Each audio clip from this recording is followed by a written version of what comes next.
Zirə bu turda bir maraqlı fakt deyim.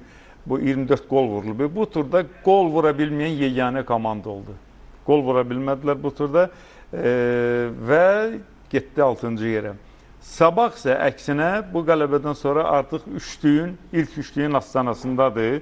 Yenə deyirəm, etiraf eləməliyik ki, Sabah rəqibindən bu oyunda güclü idi.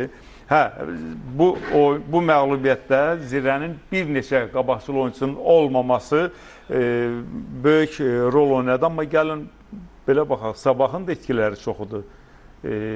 Mikel, Şafranko, daha kimsə yenə vardı, unuttum. Onların da etkiləri çoxudur.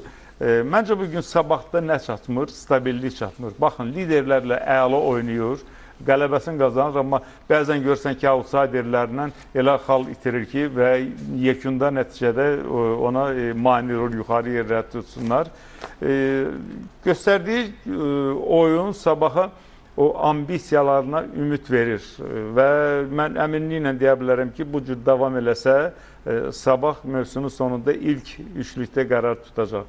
Zirə etiraf eləməliyik ki, ötən ilki Zirə deyil.